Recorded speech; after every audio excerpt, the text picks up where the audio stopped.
all. I didn't Oh, notice no. any. I didn't notice any lag at all. You couldn't Really tell the didn't. difference between real life. Yeah. Genuinely, it looked that good.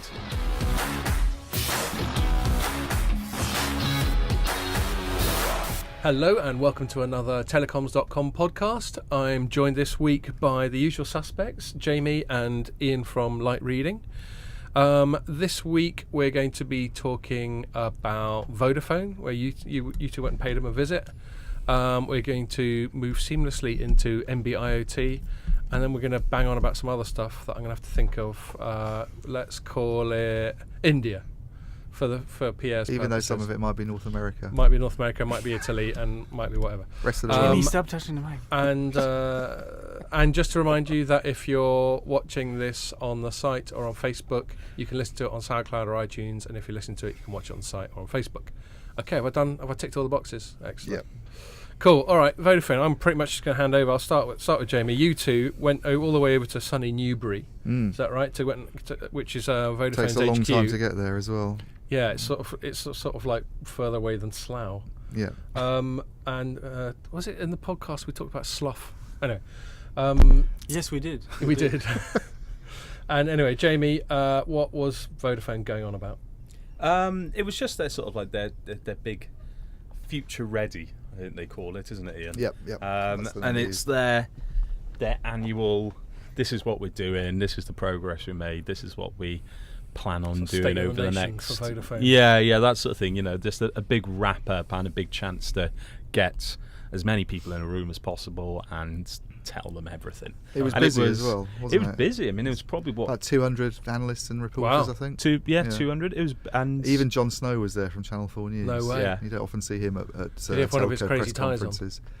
I can't remember. Jamie saw him, and I saw him from the back, so I couldn't tell if he had a tie. He or literally not, just but wore. He seemed quite busy and like Who not was I wanting to get speaking involved. It was as you'd expect. Steve from Tech Radar I was Yeah. speaking to, and he just sort of like we weren't like standing miles apart as well. Yeah. You know, we were just having a normal conversation. We were about 2 And or he 3 paused foot between back. you. Yeah, and he He just just like stormed yeah. straight in between us. Cheeky. I'm an He important looked- broadcaster, get out of the way, sort of thing. Yeah, he looked like a bit of a miserable bastard as well, to be honest. I mean, not really the happy guy you see on Big Fat Quiz of the Year No. when he's doing his funny dances. No, he's No, it's been all on an that? act. Big Fat Quiz of the Year. One of the questions every single year is Jon right. Snow does a news report on a song, and then they play the song Larks afterwards, about. and he dances. I see. So So you got that and the wacky tie, and they're both cover for the fact that he's actually a miserable bastard. Miserable as well. bastard. well, Yeah. yeah, maybe that's just his on-screen presence. Like he was just late or something like that. But he had a face like thunder, and he stormed, and he quite. He was probably rudely thinking, "Why am I at this interrupted me and bloody Steve." Vodafone event? Yeah. I don't understand I should anything be they're talking reporting on about. wars and What's politics latency and when it's stuff. at home? Yeah, I think but that's no, what but it it was a good show, wasn't it? Yeah, and Yeah, it was really busy, and they ticked all the boxes, and they said this is what we're doing for 5G. What did they say? 1,000 sites. So it's 1,000 sites they're planning on having up in 2020, mid-2020. but actually launching services next year, and in some strange places as well. So not necessarily where you'd expect. The Lake District in Cornwall, and 2 of the places where they're planning on launching 5G next year. So is that something to do with sort of Well, geography? they got asked about it in the press conference, and they said that there might be a chance to do things like Fixed wireless IoT and access. also fixed wireless access Yeah. is the other one. But he just I mean, in the little chat we had afterwards, he just literally said, I think it was Scott Petty just said, Yeah. Everyone's testing it in the urban environments, and we have to test it out in the rural places so we know what we're doing out there. Yeah. So it's just literally a case of we so. do it sooner rather than later. But then we've got 2 distinct use cases there, because in terms of like the enhanced mobile broadband thing, people are mainly talking, certainly for the first few years, about it being an urban thing. But then if you're talking about fixed wireless access, the whole point of that is for quite extreme rural environments where no one can be asked to put down any sort of fixed infrastructure. Yeah. So they're 2 quite I'm wondering distinct use how cases. extreme the rural environment is. I'm Lake not District. convinced the economics Extreme. stack up when it's really rural. I think it needs to be sort of These are somewhere in the middle. These are two tourist yeah. hotspots, though. Don't forget. Yeah, Like Lake I mean District they were and saying Cornwall. there's that sort of areas of like innovation in those communities. So it's presumably not blanketing the whole of the Lake District and the whole of Cornwall, but there's, it's going to be there's places like bits where they're gonna- Windermere, and they're going to go and do lots something of there. tourists. I mean, IoT is going to be People something wanna like upload NB-IoT, this is me isn't in the it? Lake District. But, Yeah. yeah. So But the demo we saw was really impressive, I thought. The holograms. The hologram demo was one of the best. Do you know what? When it demos I've been started to. off, you could see everyone drifting off because they did this. They put what's her name who's in charge? No, not Helen. What's her name who's in charge of the enterprise business? Yeah, it's not Helen Lamprell. She's regulatory. No, she's her surname's Sheehan, I think. Yeah. But I can't remember her first name. Sheila Sheehan. It's not Sheila Sheehan. I can't remember Mrs. her name. Sheehan. But they put her in a VR Ms. headset, Sheehan, and they maybe. said, you've got a football player up in Manchester, and her name escapes me as now. Steph Houghton. Steph Houghton, Yeah. captain of the Manchester women's team Right. and England women's football. And so they had her up in Manchester, and then it looked like they were going to do just a VR demo, and it came up on the screen, and I was drifting off by this. Yeah, Jamie was going, look, the latency's rubbish, you can see a lag there. And Yeah. things like that out. Yeah. He wasn't being a miserable bastard, was he? No, but it was something we'd just seen all the time, and it was just like, oh, right, you're going to do this. You dragged us all the way up to Newbury for this. Yeah. Yeah. And then, in all fairness to them, they pulled up the curtain at the back, and there was a full-size hologram of Steph Houghton. Right. Yeah. And the image was incredibly clear. Yeah. Right. It was really crisp. Yeah. And the latency, I didn't notice No, I didn't at all. They had a little girl go Right. up on the stage, this 11-year-old, who's obviously Okay. a football fan. To have a chat with her. To have a chat with her. And I she was see. basically standing next to Steph Houghton No on way. the stage, and it looked like... Imagine a I mean, disappointment you could for just her. about make out that it was a hologram, but it was incredibly pretty Okay. vivid and clear. So it was pretty and then she did a convincing. sort of display of kick-ups If it even on made the a believer out of stage, and Jamie, then it was- I'm convinced. I it was really good. actually. It was really good. More than anything else, like, I mean, the latency and the delivery, I was like, yeah, okay, fair enough. Yeah. That's good. I was incredibly impressed with the hologram technology. Yeah, exactly. Like, the it wasn't necessarily the crispness of the 5G bit image. of it. It Right. was the I don't know anything about that side of things, but it was unbelievable. Really. Oh, yeah. It was really I impressive. think the ultimate test is, was it as good as when R2D2 projected Princess Leia? Well, we in were talking Star afterwards Wars? No, on the way to the pub Remember about how they Tupac? could use it. Like, you could imagine having, I think it was Steve at Tech Radar was saying you could have something like a tennis match in the Right. future if it gets really sophisticated. You could imagine It's a watching. live If you're a concert. ballet fan, let's Yeah. say, or a tennis fan, and you don't really you think TV doesn't really match up to watching it live, or maybe a hologrammed tennis Right. match, you know, Or Yeah, a yeah. live concert. or a live concert, you know, Okay. where a live dance performance where I the mean, it's dancers got- are almost there. It's got the opportunity to revolutionise so many little segments. Like, for instance, like boxing, I think is perfect. Boxing for would it be because brilliant for it. boxing is a really Yeah. contained sport, Yeah. and it's very small. Yep. So you could do it. And then, say for instance, how much do they charge a ticket for when you go out to like the MGM in Vegas or something like that? You know, you're talking about Yep. £1,000 a ticket. Can you imagine if you set up like another 200 arenas around the world? Right, showing sold holographic 1,000 versions. tickets But every single it was time. almost like they wanted to show off the entertainment potential of it, because they had her doing. She was obviously going to get asked by a little 11-year-old fan to do kick-ups, Yeah. and that's the thing you saw her doing as a Yeah. hologram, and it just looked.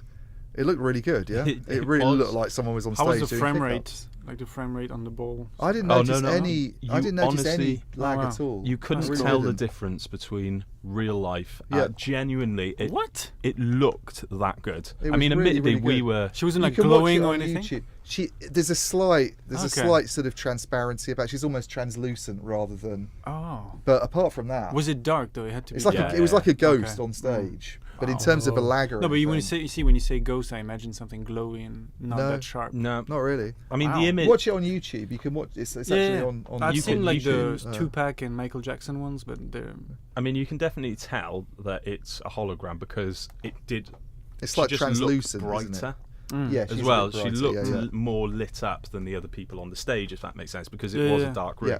And to be honest, we were sat 50 yards away, 30 Yeah. yards away, so Yeah. That helps. it might not have. If you're in the front row, A big maybe thing it is wasn't also quite is as when they good, I don't know. move, like the feet don't look like they look like they're skidding a bit across.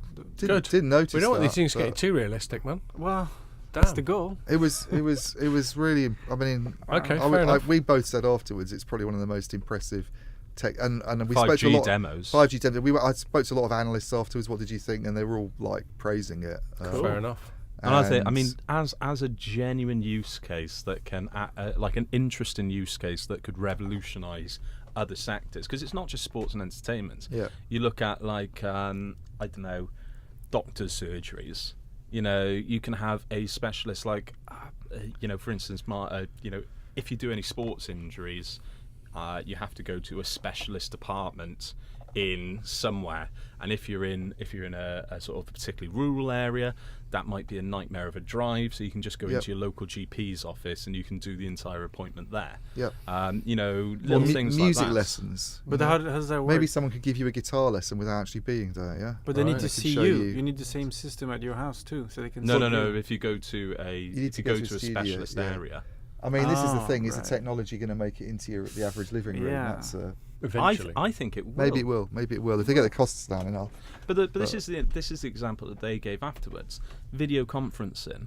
So when you first started video conferencing a decade ago, you'd have in the Cisco's headquarters or in the big multinational companies, you'd have a room set up specifically for video conferencing. Yeah. And then eventually the hardware comes down in price, software takes over, and now we've got video conferencing software on our laptops. Yeah. So and VR, on our phones. On our phones and VR. Look at headsets. That's the way tech works. Yeah. What was for early adopters 5 years ago is mainstream now. Yeah. So I see it as I see massive potential in the hologram side of things now. I can really see cool. it. And from Vodafone's point of view, it was to sort of demo things like low latency. Is that the point of it? Yeah, the low latency stuff was talked up a lot there, and the need for that with things like the holographic call and also virtual reality. And those are the main things they surgery, talked about. boring. Yeah. Well, they didn't mention that, did they? Then did they? They did, because they were saying getting it down from 50, 60 to under 10 is what they're trying to do. Milliseconds under 10, and then if you want for robotic surgery and stuff like that, you've got to get it under 5 milliseconds latency. Yeah.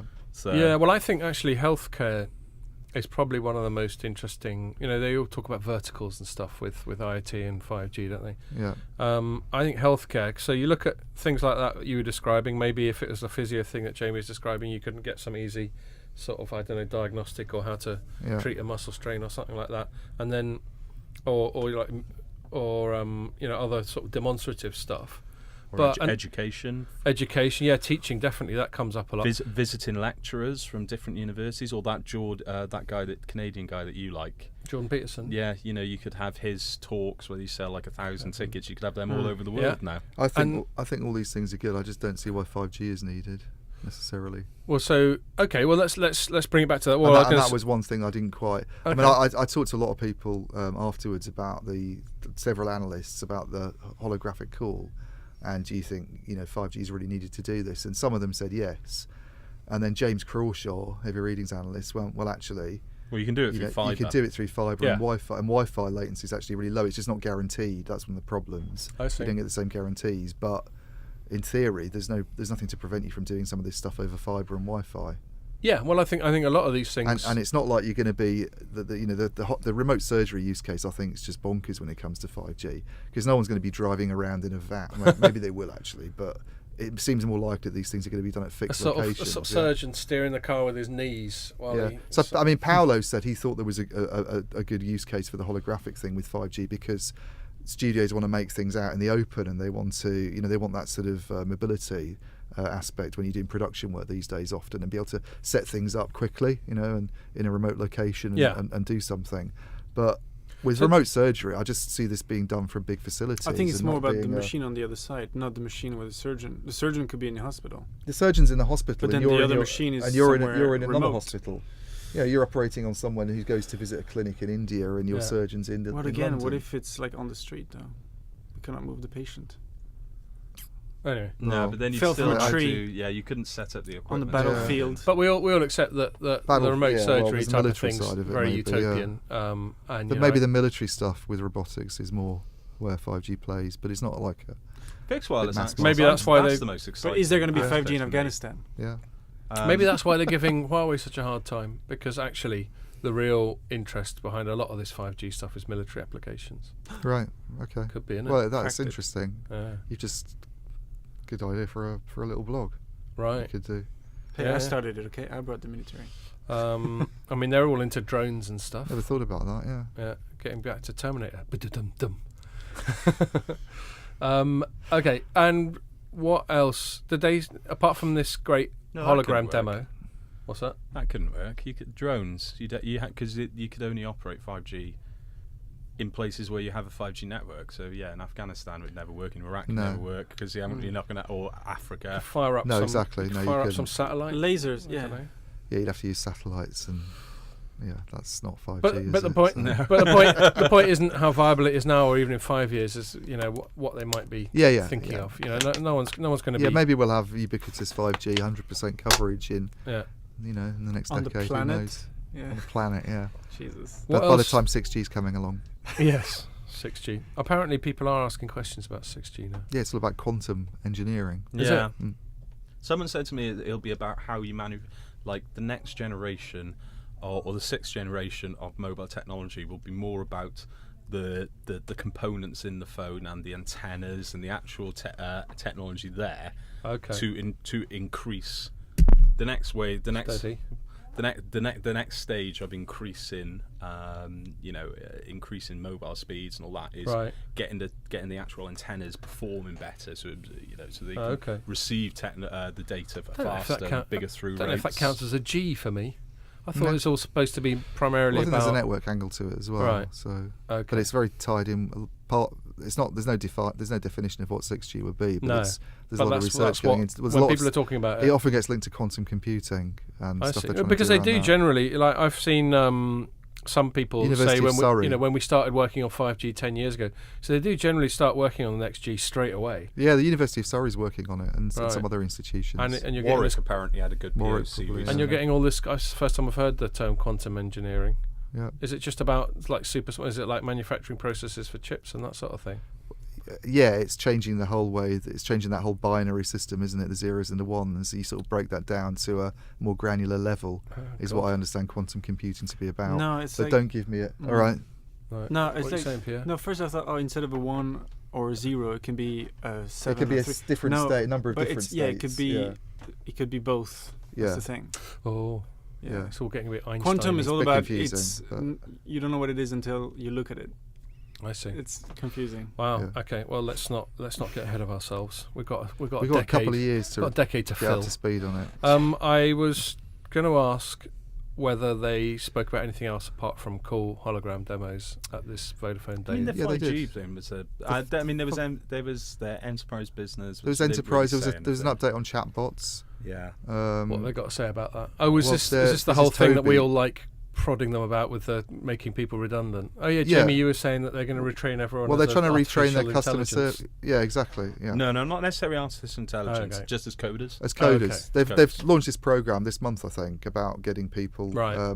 It's extended to customer services people. Code right or something. Code ready, I think. Code ready. That's it. So if you want to go and retrain as a coder, you can do it. And clearly, the implication is they don't need as many customer service assistants anymore. So they're trying to do something. And that's the thing. We both quite like winding them up because all the operators, in fact, pretty much all industry seems really sensitive about negative PR. Of course, because it's thousands of people's jobs. So that's a lot. There's so many people in operators that work in customer call centres and. This is the problem, though. They've just got to accept it. If you don't accept it, you have to. Who's got to accept what? The government, telcos, and people in general. Yeah. When you go for every industrial revolution, there is always pain. Yeah, there are always jobs that don't exist anymore, and there are always people that suffer because of it because they don't get retrained. Now. There's no way around it. It doesn't matter how often you say, jobs will be created. Yeah. I don't doubt that there will be jobs created. I doubt there'll be as many jobs created than the ones that are lost. Yeah. I still think there'll be a net loss there. But you've got to accept at the same time that these people who are going to be made redundant aren't going to be suitable for the new jobs which are being created. They're not data scientists, they're not mathematicians, they're not coders, they're not software engineers, they're not ready for these jobs. So everyone has to just accept, they've got to say yes. A lot of people are going to be redundant, a lot of people are going to be in pain, it's going to be a really shit time for a lot of people, but this is what we're going to do. And until the government and until operators actually accept and confront the fact that there is going to be pain, you're not going to fix the problem. Yeah, I agree. So denial's just bullshit. And then if they were really good constructive programs put in place, which I doubt there will be, then the retraining would be comprehensive. and you get this person who works in a call centre, and we can argue a toss about whether the average call centre person, how much sort of potential they have. But let's be kind and say there's a ton of untapped potential there. They just ended up in a call centre because that was the best gig available to them when they were looking for a job. Yeah, there might be people, I'm sure, who can do this, but it's not going to be for everybody. Clearly, like Jamie's saying, there's a lot of people who just aren't good, because coding's supposed to be, from what I gather, it's not supposed to be easy. And no, it's not easy. It's not exactly well. It's not easy. You've got to be a very specific type of person as well. You don't. Not everyone is going to has the ability to write. Not everyone has the ability to edit, like Pierre does. Not everyone has the ability to look at numbers like financiers. You got to accept that. Or talk shit like we do. There's not a lot. People won't be suited to this, and I probably think that the majority of people won't be suited. No, and also, do they need that? This is the other thing. I mean, they've got thousands of customer service assistants. How many coders do they need? Because they came out with this stat that Toby was developed apparently with a team of 6 people. What are they going to do with all the others? Absolute bullshit. 6 key people. 6 people and loads of people from IBM. Yes, these 6 people had sort of like rudimentary perimeter jobs. The heavy lifting was going to be done by the qualified coders and the data scientists and the. Because isn't it based on Watson, Toby? I don't know. I think it uses Watson. It probably is. They're the ones that are making. Remind me what Toby is. Toby's their chatbot. Oh right, yeah. And they've basically, so the reason this is happening now is because Toby started off and he was quite basic and a bit basically, but he's now really, really good and he can handle all sorts of queries, and there's really not any need to have somebody there answering the phone and needing to be paid. So tell you what, I wish Ryanair would get something like that. Yeah, careful what you wish for. The great thing about it is that it's not just a front line thing as well that they were saying. No, he's in HR, isn't he? He's in HR, and even when you're on the phone to customer service to a real person in the customer services team, you got Toby working in the background saying, "Oh, last time that they called up, this was the problem," and he puts the right information in front of the customer service agents. This is a bit of a tangent. But this is what I'm getting from Ryanair now. So you'll recall that my flight got cancelled for my summer holiday. I then spoke to one of their customer service people who I assume is a real human being, but it could have been a bot. And that person went, we got nothing, mate. You have to sort your own life out and claim the money back. So we sorted our own lives out, claimed the money back. Now Ryanair's trying to go to me, you just asked for a refund. Did you phone them, or was it a messaging conversation? It was a message, and I took screenshots. Because I did a messaging thing with the Financial Times because I went on a free trial just because I wanted to get some stories, basically. Okay, and then I obviously couldn't continue it because it cost a lot of money. And you started having to actually do some and it was work. really difficult exactly. I couldn't just use their stories anymore. Jamie's got an account. We've got a corporate rate that you can ask for. Brilliant. I'll do that. But anyway, I got to say. And then I was trying to cancel it and it was really difficult to do. So I went to customer services.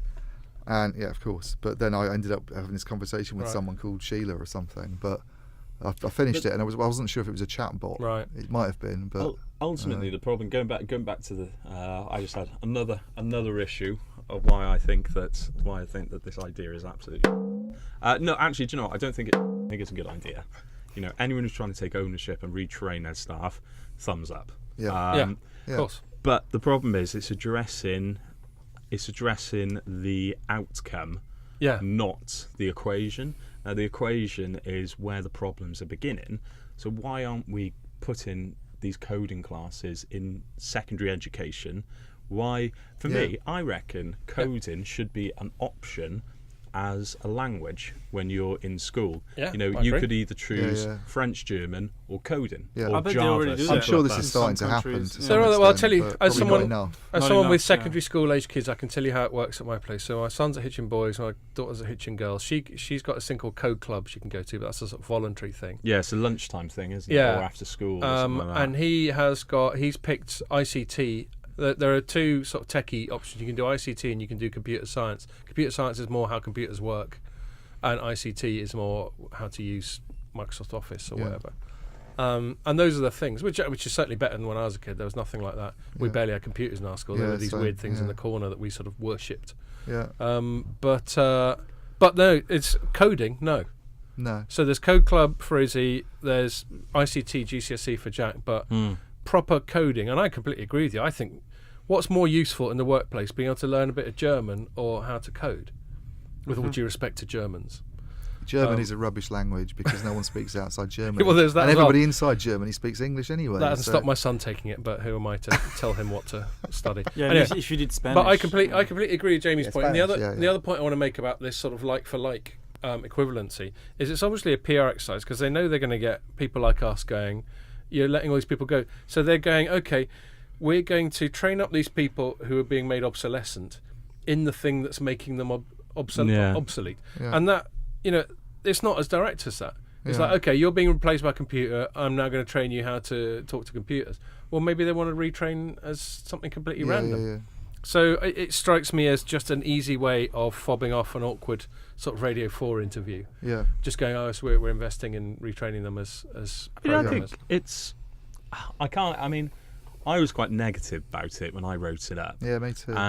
But you know what? It's an all right idea. It's addressing a problem which is genuinely there that a lot of people are trying to ignore. Yeah. But I just think I like the intention, and I think the delivery of it is probably pretty good. The problem is that I just don't think it addresses the core of the issue, which is people aren't prepared for the next era of the economy. Well, and with all due respect, and I'm going to knock it on the head there and move on because we've been talking about half an hour. If the educational system, Vodafone special. Yeah, well, we're going to talk about more Vodafone, just not that. If the educational system was doing its job, with all due respect to call centres, maybe less people will be working call centres anyway, because presumably that's not necessarily what they aspire to do when they're at school. Anyway, but that's fine. I'm sure lots of people, don't want to have a go at the whole profession, but it does strike me as a bit of a default when you can't be a doctor or a lawyer or whatever. Vodafone, they've also been banging on about NB-IoT a bit this week. That was a part of the day. Oh, that came up, did it? It okay, did, well, so I'm gonna talk about my roundup. But maybe you can talk more about the Vodafone because I basically, when I wrote it up the other day, I linked to your There's story. quite a few announcements, isn't there, this week? I think on NB-IoT. Yeah, so that's why I wrote it. I wrote a more general NB-IoT gathers momentum. So for those who are listening who aren't clued up on that, NB-IoT is particular narrowband wireless technology that's designed for Internet of Things because it doesn't use up much energy. So it's useful for just sending little tiny packets. Yeah. What was it when we were chatting to William Webb? He was saying that the amount of data they have to send is just minuscule, like bytes. It's bytes, bits. So you don't need a great big fat 5G pipe. Quite the opposite. Yeah. In fact, that's an interesting. I'll ask you about that in a minute, Ian, because they're sort of packaging NB-IoT as part of this sort of 5G mix, whereas it's actually a complete fork. It's a completely different direction in terms, as opposed to all this, enhanced mobile broadband and all that sort of thing. Yeah. But anyway, before I pass that on to you, so I wrote it up. I think Ericsson announced the trial with Telstra in Australia where they managed to get an NB-IoT transmission over about 100 kilometres. The previous best having been about 40 kilometres. So that's obviously really handy if you've got some sensor embedded in Ayers Rock or something. Yeah. And then we've got the Vodafone thing, which I'll get you to talk about a little bit more. And then there's also my mates at Counterpoint did some forecasts about IoT in general and NB-IoT. One thing I didn't realise, according to their data, it's almost all China at the moment. Yeah, it is. So in terms of the actual action that's going on with all IoT. I asked Scott Petty about that, and he sort of was a bit evasive. I said, is the UK getting hammered by China on NB-IoT? Are we lagging? And he sort of denied that the UK was lagging the Western world, but he acknowledged that all the actions in China. But he said it's very much a government. It's a government sort of forcing. Essentially, he wouldn't say it, but it's like they're forcing people to use it. Well, this is one of the central things. A sort of brief tangent behind all this sort of trade war Trump stuff. Yeah, is if you're going to compete on a level playing field, and you've got one country actively subsidising and favouring national champions, and other areas having open markets, then it's unfair. I don't necessarily agree with Trump's solution, which is to close down the US market and to be more protectionist. But the reason for him wanting to do it, i.e. Chinese industrial behaviour, does have some justification. Yeah, it does. Okay, so that's what's going on there. But the long and short of it is that NB-IoT does seem to be gaining momentum, which will be interesting for the rest of the world, because we've been banging on about IoT for as long as we've been banging on about 5G. Yeah. And every time we talk about it, we're like, okay, but where's the business case? Where's the money? Yeah. And all that sort of thing. And what I conclude at the end of my IoT pieces is maybe China taking the lead on this might be useful, because then we can see where it's actually, assuming there is any commercial stuff and it's not all just a great big state sort of fest. Yeah. Maybe they can show us where that's all happening. But why don't you, before we go on about that more, tell me what Vodafone said about. So Vodafone's been rolling it out in Europe. Right. Them and Deutsche Telekom, I think, have been the two main kind of pan-regional players investing in NB-IoT. And Vodafone had already got a few countries with networks until this month.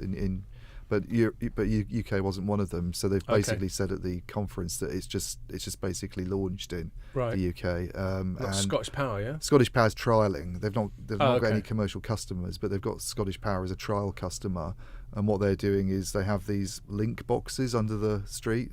Right. They're like an energy provider. Yeah. And they can overheat. So they've basically got sensors in the link boxes that trigger a notification over the NB-IoT network so someone can go of the temperatures going up, and then they can basically send an engineer out to come and sort it out rather than having some horrible fire that causes loads of damage. So that's the trial that they're doing. And that's the sort of boring but worthy way in which IoT is likely to play out. Yeah, and it's quite useful because Scott Petty was saying, you couldn't do this with. So they've used 2G and 3G and even 4G, I think, till now to do a lot of the IoT stuff. So Vodafone's got 70 million IoT connections worldwide. Okay, so it's been quite active. But it's all on sort of mainstream cellular networks. Right. And they're just not very good. It shuts out a lot of use cases because it's too expensive and the battery life's not what you need. And I like the fact that these little sensors for the Scottish Power thing run on AA batteries. AA batteries, yeah. That was cool.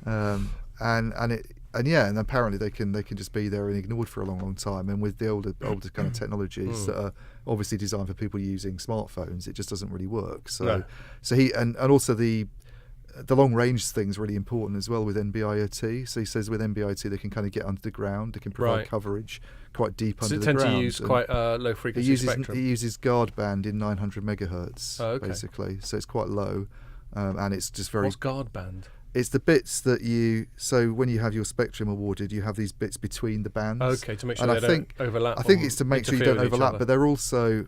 I don't even know if the operators pay for them or whether it's almost part of the deal. It's just part of the deal, and you get a sort of guard band, but it's tiny little slivers of spectrum, really. But they obviously don't need very much. With just sort of 1 megahertz or something like that. I don't know what it would be, but they obviously don't need very much for some of these use cases. As you were saying, it's just bits, and you don't need a big sort of massive chunk. And so you can utilise that guard band without undermining its original purpose, which is to ensure that it seems so. That parallel, that sort of adjacent bits of spectrum. I mean, I don't know. Maybe because it's a trial they can, and if they actually had to do a commercial service, they'd have to use some of their licensed. But for a lot of what you're describing, it needs to be low frequency for that sort of range. It's low frequency, so it's got very good propagation. But I think the fact that they've developed this technology, which is designed to do that kind of thing, helps. So he was basically saying with 2G, 3G, 4G, you couldn't do that. You couldn't get through the ground. And then he had a bit of a dig at some of the other technologies that have been floating around that have come from outside the cellular industry, like LoRa. He said that you just wouldn't get the same propagation with that even that you do with the NB-IoT. So we've got all these different sort of standards for IoT. NB-IoT seems to be the front runner. Yeah, certainly one Vodafone's been banging on about. So LTE-M, my understanding, and this may all be rubbish and correct me, LTE-M slightly larger bandwidth, slightly higher energy for bigger bursts of data. Yeah, it's exactly right, and it's supposed to be good for applications that might need some mobility. So NB-IoT often gets linked with smart meters, that sort of thing. Right, things that are just sort of there and. They're not moving around, but you're going to use a cellular technology to do it. Whereas, from what I've been told, LTE-M's better for, maybe a gadget that's moving along on a lorry, perhaps, and it needs to send out a signal to indicate what the temperature is of refrigerated goods that are inside it. You might find LTE-M's better for that. From what I gather, someone can write in and tell me that's and then crap, lower, my understanding of it is, it should be noted, everyone, by the way, that Jamie's so riveted by this conversation. he loves IoT. He's playing a computer game on his phone. Yeah, make sure you've got a little cutaway of Jamie doing that. I just completed levels. Well done, mate. We're all happy for you. You can have my attention back now. No, it's fine. I just won't take the piss at you. And then lower is even lower down the sort of bandwidth and energy stack than NB-IoT. Is that right? Well, LoRa and there's the other one, Sigfox, and they're sort of from outside the cellular industry. Have they got any execs left at Sigfox? Yeah, they've had a lot of executives leaving. Have they? Yeah, I read that. They've had somewhere. other ones coming in. So, but isn't one of the big issues? See, I can contribute. Isn't one of the big issues that both of them are proprietary? They are both proprietary, yeah. So LoRa claims not to be proprietary, but actually I think all the intellectual property is owned by a Californian chip maker called Semtech. So that's basically why a lot of the one of the reasons why a lot of the telcos are trying to avoid it. This is an open standard, so it's like 4G or 3G. It's an open standard. And it's the sort of 3GPP endorsed. It's 3GPP. Sort of it's for the telco industry. I mean, a lot of the companies that are behind LoRa that are using LoRa and Sigfox are not traditional telco players. No. There might be companies that come from outside that background. They don't have networks, and Sigfox helps them to build scenario. a network, and it is very proprietary. But it might be a better. I mean, Sigfox says it's much lower cost than NB-IoT even, and that it's a more efficient way of doing things that are just not even an option for the cellular technology. So, and we just scare a lot. It's very hard to know. Unless you've actually seen it in practice, I guess, or seen the metrics yourself. It's really hard to sort of know the truth of it. Well, there's a company that I've met at the last couple of Mobile Congresses called Actility. Yeah, they're behind LoRa. They were always a LoRa cheerleader. But then last time I met them this year, they were like, "Nah, it's cool. We're still into LoRa. Don't get me wrong. We're doing other stuff, but we're getting involved with NB-IoT, and we think they can all play nice." So they've slightly shifted their position, which is probably just in response to the. I think there's probably, if you look at Ericsson's predictions of where the IoT market's going, they're obviously definitely saying that, like, the hundreds of millions of connections they're predicting over the next few years, most of them are going to be on NB-IoT and LTE-M, but they do see a role for other technologies as well, and there are going to be companies and instances where unlicensed spectrum is needed, and maybe Sigfox and LoRa can do something. I think Sigfox is doesn't have to be either quite a good technology from what I've heard. It's the company itself has some issues, I think, possibly, but the technology is. If you talk to people who've left the company, even it's regarded very highly. There are a lot of executives who've left. I'm just messing with you. Okay, one or two other Vodafone segues. Vodafone's been a sort of hub for our stuff. Jamie, Vodafone's got its work cut out in India, and you were writing about some sort of developments more on the fixed line side of things there. Why don't you tell us about that? So they've obviously been they've been done over pretty hard by Jio in India with I think, what is it? So they're about to jump to be the number one player in the Indian market in November, I think, is when the Idea merger closes. Right. Yeah. So that'll overtake. Obviously, by subscriber they'll be they'll be number one. I think Idea's currently got 90% share. Vodafone's got about 19% share, and I think market leaders. Bharti Airtel still on sort of like 29%. Right. So they'll jump then quite significantly. So they'll jump into the 30s. And Geo's like already up to third, like just behind those lot now. Second. As it stands right now, it's jumped both right. India so it's only and when they combine again. So Airtel's down to third, is that right? Airtel's Bharti's number one.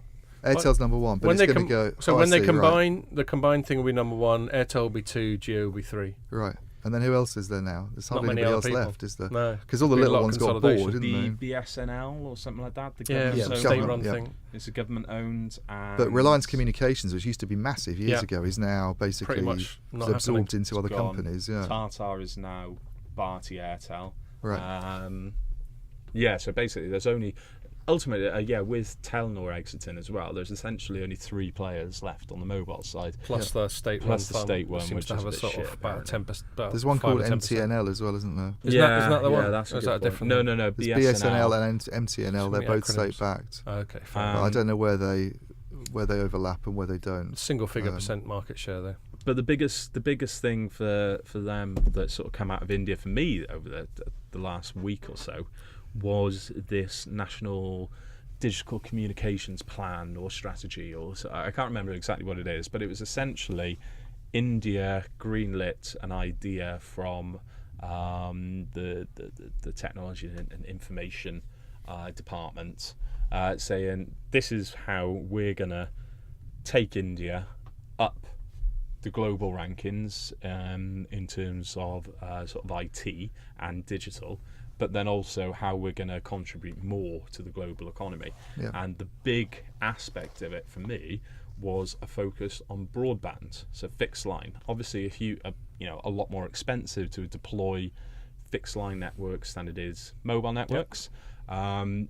But with a bit of government help, all these telcos might be thinking, tax incentives or subsidies. We can actually. And the potential's huge, didn't you say it's like 10%? Less than 10% home penetration. You got 20. This is the baffling thing about India. Like everyone knows it's big, but then until you actually look at the numbers, you don't realise just how big it actually is. Yeah. They've still got. They've got something like 1.1 billion mobile subscriptions. That's still not 100% penetration of their population. So they've still got room. Let's say most Western economies, the subscription rate to the population is probably about 100, between 110, maybe 120%, the number of SIM cards to people. Yeah. It's definitely sort of full saturation, India, if you take that as a rule, India could still grow by another 500 million subscriptions. Yeah. The population of India is ridiculous. Is 1.3 billion. There's still 500 million subscriptions to get on the mobile side of things. But the massive growth area, for me, is that there's only 22 million broadband connections. Right. And you think there's actually 250 million homes in India. So that's like 8% penetration for broadband. So if you've got government initiatives that say we want to hook up 50% of Indian homes to sort of fixed line broadband by 2022, God, that's a huge amount of money which can be made, considering ARPU is generally higher per subscription on broadbands compared to mobile. Plus, you've got all the added services that you can add on top of it, like, for instance, Netflix. You could do carrier billing on Netflix, which I imagine will be a massive money spinner for the telcos in the future, just purely because of something that, it's a side topic, but they were saying, so when I was at IBC a couple of weeks ago, the Netflix executive that was on stage, Maria Ferreras, I think her name was, she turned around and said, one of the reasons we do carry a billion with the telcos, it's not just because it opens us up to a new audience and it's easier to pay, it's because sometimes these countries don't have the option to pay Netflix. They're saying the domestic credit cards aren't accepted by some e-commerce players in the US. Right. So they can't, like Saudi Arabia, people couldn't pay for their Netflix using their domestic banks. Yeah. So they could pay for Netflix to the carrier. through and their mobile generally phone subscriptions. Carrier billing's been a sort of possible solution to just being unbanked and having limited access to financial services anyway. It's a good. The Indian market's huge. One thing I was going to say actually about the Indian market as well, it's on a slight tangent. If you look at, India's the most. Me that makes noise. He's making a racket over there. I know, but he's not playing computer games. He's probably doing something really important. Dead body in that bag, I think. Is overall productivity. So, India's the second most populous country in the world behind China, and they're the two giants. But I believe, I haven't seen the actual data, but I'm pretty sure the GDP per capita for China is a fair bit higher. I think your average Chinese person is more productive in terms of GDP than your average Indian person. I'd say so, yeah. And that'll be a product of lots of things. But if suddenly you've got all these rural Indians have this ICT infrastructure they didn't have before, then God knows that their productivity could suddenly go crazy. And then suddenly we're talking about India in a similar way that we've been talking about China for a while as this global economic powerhouse. No one really talks about India as a global economic powerhouse. There's no reason why it shouldn't be. No, it's too democratic. The thing is, like, the Indian market, you need a bit of state capitalism to get things going, really. But when you got, like, you think of what mobile did for the Indian economy, as soon as you get mobile in place and Geo, it has been jumping up. It has been earning more money. It has been growing in the global rankings and grown in stature when it comes to the international marketplace. As soon as you get a fixed line, like you were saying, it just opens up so many opportunities, inwards and outwards. You've got international companies that are going to start offering services and building products for India. Netflix is the example I used. But there's going to be loads and loads of businesses that will say, right, fixed line infrastructure, proper IT network in India. This makes it a very interesting market for us. But then you've got the outwards as well. You've got entrepreneurs in the little. I can't remember what their term is for regions. I can't. Because they got so many bloody terms. Like they can't say million. Don't you start with numbers? There's circles instead of service areas. Lark cores. Yeah. Oh God. What is a lac? A lark or whatever. It's all just like 10. No. 10,000 a crore is 10 million. Right. Or 10,000. A crore is 10,000. Winds me up, man. I find that very insane. But it's huge. It's huge. Like there's. This for me is bigger than what mobile did for the Indian economy. Like if they can nail fixed line, that could be massive, absolutely humongous for the Indian economy. Yeah. All right. One last thing before we wrap it up. Yet another Vodafone tangent. Vodafone's been involved in bidding for 5G spectrum in Italy. Oh, hasn't it? It has, We've both covered that. About that. Yeah. We both covered that, but I've done my usual thing of I can't find anything to write about. Let's see what Ian's written about, and I'll cover that, which I've certainly been doing with the Italian auctions. So why it'd only be honest of me to hand it to you. Yeah, I don't know what's happening because it's still ongoing. Yeah. So I don't know what's happening today. The last time I checked in, which was midweek, I think they were up to about 5 billion. I think in terms of overall euros. 5 billion euros in terms of what the auction what was raised. The prediction before it all started? Well, their reserve thing was 2.5, I think, and then some analysts were expecting them to make about 2.9. So I think it's more than that today. It's probably gone up to about 5.5. Right, well, let's say for the sake of argument, now it's double what people expected. It's actually getting quite close. This is the strange thing to what. So you remember the 3G auctions, 2000, 2001? Yeah. And the amounts that were made in Germany and the UK were ludicrous. I think it was sort of 22 billion maybe pounds in the UK. Wow. But Italy, I think, was because of the way they implemented it. I don't know the exact details. It's too far ago to remember. But I think theirs was about 7.5. Right. So and they're not actually that far off that now with 5G. And my understanding is. So they actually had 3 chunks. They've done it what most people consider to be the right way. They've done it the right way in that they've had some low frequency, some mid, and some high. high. All 3 of them. And the low more or less went for what people thought it would. Is that right? Yeah, I guess they reserved some of it for Iliad. So there was a chunk that was reserved for them. I don't know when governments do that sort of thing. It tends to drive up the price of the rest of it. Right. And I don't know if that has an impact there. But they made about. I think they made about 2 billion from that. Right. That's 700 megahertz, and that's closed. Yeah, and it's gone to. But that's the most valuable spectrum. So usually, that's the bit that whenever they have spectrum auctions, everybody spends a lot of money on low frequency stuff and not very much on high frequency because of propagation. And I think it's Telecom Italia, Vodafone, and Iliad got the 700 megahertz. That's right. Wind didn't even get involved. Or if it did, it got outbid. And then there's the really high stuff, which is sort of 27 or whatever, 26. Which is sort of hundreds of millions, I think they're at the moment in that. Okay. If I understand rightly, although I haven't checked today. So. Okay, yeah, that's fine. I'll and go then with there's that. If this it's even that high, it was pretty low when I looked at it. Yeah, 10 to 100. There's this mid chunk that's around sort of 3.7 gigahertz, and that's the bit that's like gone up to 3 billion or whatever. It started like a week ago when we were covering it. It was under control, and then by midweek this week, it had all gone mental. I mean, the thing is, they've got a lot of companies like bidding for spectrum in Italy. And so when they did their whole kind of merger thing between Wind and 3 Italia, they didn't actually get rid of another player because they just said, well, you can merge, but you have to sell a load of stuff to Iliad, this French company. And so they still have 4 mobile operators. Indeed.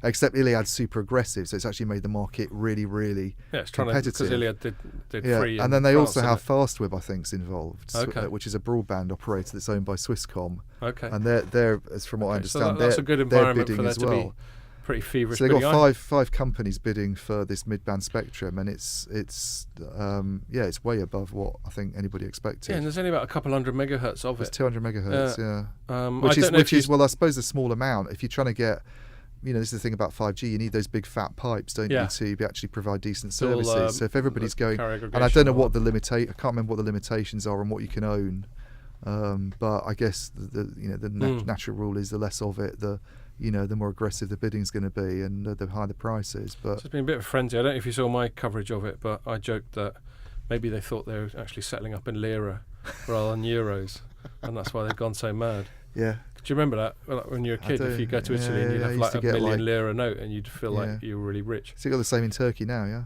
Yeah. Don't they have something that's almost called it's almost the same currency though, isn't it? And probably a similar kind of inflation. I think that's what Pierre was groaning about. Yeah, no, it's got too soon, hand, Pierre. doesn't it? Too soon.